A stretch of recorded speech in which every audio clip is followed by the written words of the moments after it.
सिलाई मशीन आप दो तरह से चला सकते हैं, बिजली से चला सकते हैं और AA बैटरी से भी चला सकते हैं।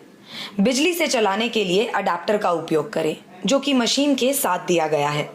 अडेप्टर को 2 पिन सॉकेट में लगाएं और दूसरा छोर मशीन में दिए गए स्थान पर लगाएं। मशीन को फुट पैडल के द्वारा भी चला सकते हैं।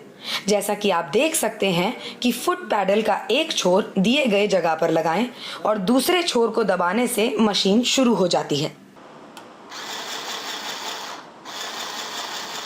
अब हम आपको मशीन के विभिन्न अंग और उनकी उपयोगिता के बारे में जानकारी देंगे। निचला पहला बटन स्पीड को कंट्रोल करने के लिए है। बीच वाले बटन के सहयोग से आप मशीन को ऑन या ऑफ कर सकते हैं और ऊपर वाले बटन का उपयोग रोशनी के लिए कर सकते हैं, जिससे कि आप आसानी से कम रोशनी के स्थान पर भी बिना रुकावट काम कर सकते हैं। सिलाई मशीन में ही धागा कट करने की सुविधा दी गई है। आगे के इस अंग को फैब्रिक होल्डर कहा जाता है, जो कि कपड़े को आगे सरकाने में मदद करता है। अब हम आपको धागा पिरोने के विभिन्न अंगों के बारे में बताते हैं। पहला स्प्रिंग बॉबिन होल्डर, दूसरा तार का लूप, तीसरा टेंशन स्प्रिंग, चौथा तार का लूप, पांचवा टेकअप लिवर, छठा तार का लूप और उसके बाद नीडल क्लैंप और आखिर में सुई। अगला अंग है बॉबिन वाइंडर। अब हम उसकी जानकारी देते हैं।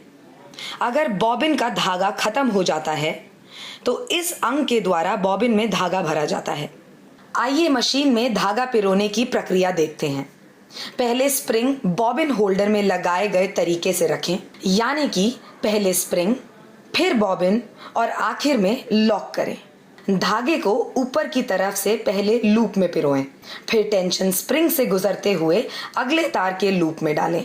ध्यान रहे, टेंशन स्प्रिंग से गुजरते वक्त आपको धागा टेंशन स्प्रिंग के ऊपर की 2 प्लेट के बीच से ले जाना है, यानी कि टेंशन स्प्रिंग को लपेटना नहीं है या वाइंडिंग नहीं करनी है।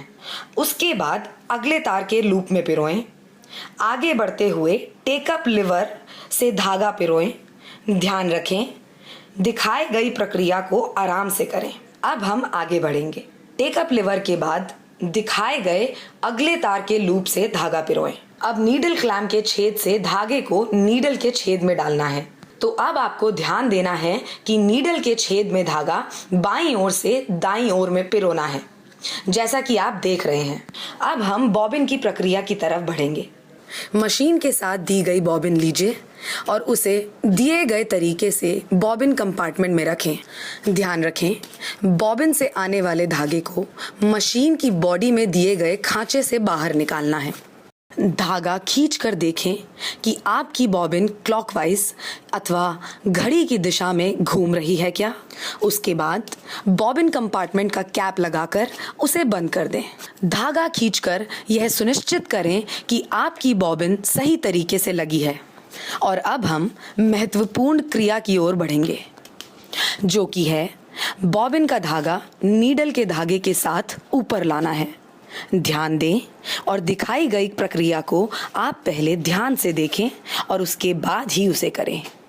अब आप समझ लें कि हमने यह काला धागा नीडल के लिए इस्तेमाल किया है और सफ़ेद धागा बॉबिन के लिए। अब आपको वीडियो में दिखाए गए तरीके से काले धागे के छोर को अपने हाथ में पकड़ना है और दूसरे हाथ से हैंड व्हील धीरे धीरे अपनी तरफ घुमानी है।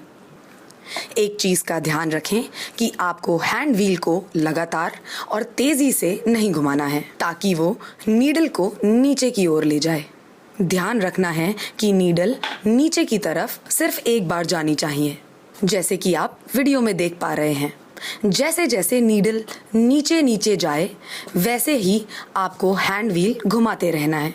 जब नीडल अपनी पुरानी जगह, मतलब जहां से वो नीचे गई थी, उस जगह वापस आ जाए, तब आप हैंड व्हील घुमाना बंद कर दें। दूसरे हाथ में जो काला धागा पकड़ के रखा था, उसे आप ऊपर की ओर कर लें, जैसा कि वीडियो में दिखाया गया है। जैसे ही आप उसे ऊपर की ओर करेंगे, वैसे ही नीचे से सफ़ेद धागा ऊपर आएगा। हम फिर से यह बता रहे हैं कि आपने हैंड व्हील अपनी तरफ घुमाया था और अब आप दोनों धागों को बाहर निकालें और पेडल फुट के बीच से पीछे की तरफ ले जाएं। उसके बाद ज़रूरत के अनुसार धागा खींच लें और दिखाए गए तरीके से उसे काट लें और अब आपकी मशीन सिलाई करने के लिए तैयार है। और अब आप अपने कपड़े को सिलाई के लिए आगे से पीछे की ओर रख सकते हैं। कपड़ा रखने के बाद आप टेकअप लीवर को नीचे कर दें, जो कि पेडल फुट से कपड़े को पकड़ लेगा। और अब आप ऑन का बटन दबाकर मशीन को शुरू कर सकते हैं और आप अपनी मशीन फुट पेडल की सहायता से भी शुरू कर सकते हैं। ध्यान रखें, सिलाई करते समय आपको अपने कपड़े को धीरे से आगे की ओर खींचते रहना है। अगर आप ऐसा नहीं करेंगे तो आपका कपड़ा और धागा अटक सकता है और आपकी मशीन जाम हो सकती है। अगर कपड़ों पे सिलाई नहीं आती है तो उसके 2 कारण हो सकते हैं। पहला, नीडल का इशू और दूसरा, गियर का टाइमिंग मिसमैच। अगर आपकी नीडल सही तरीके से नहीं लगी है तो आपके कपड़े पर सिलाई नहीं आ सकती।